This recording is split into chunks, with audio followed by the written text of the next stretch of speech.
Greetings! Welcome to ChetFlux News. I am your host, ChetFlux. Once again, it is time to check in on the standings of the Sparkman Yugitube Dueling Tourney. We have been following CrossFlux, who has an overall record of 2-1. Today's matchup is against the famous Yataguam. With a name like that, I wonder if he'll be playing a winged beast strategy. Nah, I'm sure that's too obvious. Regardless, CrossFlux is bringing an unconventional strategy in the form of Ghostricks. He'd better hope he doesn't end up being the one to get played. Before we review the match, let's take a quick moment and thank our sponsors. Orca Shop, Astor's World, Top Sleeves TCG, and Game Day Toys and Games. As always, a big thank you to Sparkman for organizing this event. CrossFlux opens by playing things slow and safe, not knowing what his opponent is up to. Seeing a Fractal means Tri-Brigade shenanigans. The Ghostricks are definitely too slow for this archetype, so CrossFlux needs to shut them down early. Ash Blossom puts a damper on the foolish effect. Here's hoping there's no follow-up play. Thankfully there's not, so CrossFlux is able to set a few cards, maximizing his Morphing Jar effect.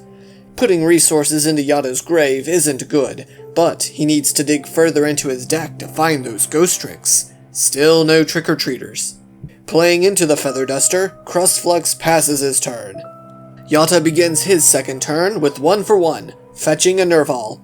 Not wanting any Link shenanigans, CrossFlux goes ahead and floodgates the birdie. Now the bird call comes down, revealing that this isn't a pure build. It's bird up. Now, if only we can determine the code word. Anyways, CrossFlux Imperms the Warbler, hoping to cut off any potential Xyz plays. Of course, Yata can just flip his Sparrow and go into Starling. This fetches Yata another card for a follow-up play, but for now, that's it for his turn. In the end phase, CrossFlux thins his deck with Trap Trick, hoping to finally pick up a Ghostrick. Still nothing. Those little pranksters are supposed to be tricking Yata, not CrossFlux. Although, personally, I find it hilarious. Anyways, CrossFlux walls up, not wanting to spring his Mystic Mine just yet.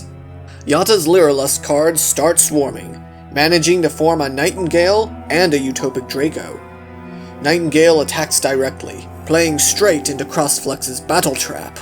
They never expect the Battle Traps. Quaking Mirror Force nullifies 2 threats permanently. Can CrossFlux take advantage of this and put the game on full lockdown? With the Mystic Mine finally being activated, I'd say so.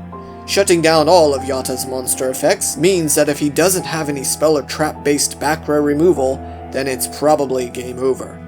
Without fear of attacks or effects, CrossFlux drags out this game to an unreasonable length. I see why so many Yu-Gi-Oh fans hate this field spell. There's clearly no way that Yata can win through the Mind Lock, so CrossFlux tries to bring an end to the game as quickly as he possibly can, by managing to summon his Angel of Mischief. Allure of Darkness is a risky move, since, despite having 5 other cards in hand, none of them are dark monsters. Apparently, CrossFlux felt lucky, as he activates it anyways, drawing into a Skeleton, the one card he wanted to see. Being forced to banish it is sad, but also deserved.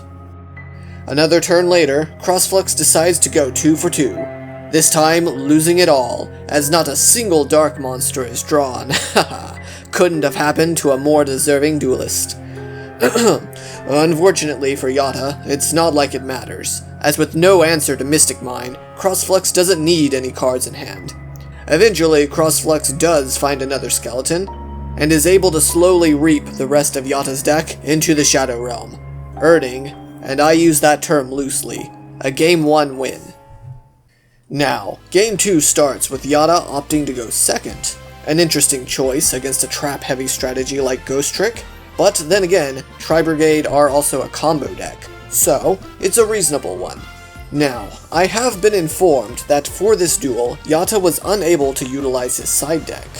See, as CrossFlux and Yataguam began their second duel, CrossFlux lost power temporarily. After restarting his computer, CrossFlux got back in contact with Yata, and they agreed to restart their Game 2. Since a new server had to be made on EdoPro, Yata's deck was unsided going into the second game. CrossFlux wasn't aware of this during the duel, and offered a rematch afterwards. But Yataguam is an amazing sport. He accepted the loss like a champ. Although, if you ask me, CrossFlux should have immediately lost Game 2, since he was the reason for the new server creation in the first place. There should have been a Game 3. In this scenario, the winner of the match could have been anyone. It really just depends on whether or not Yata had appropriate back row removal in his side deck, and if he would have been lucky enough to draw it. That being said, CrossFlux is the winner of this Week 4 match.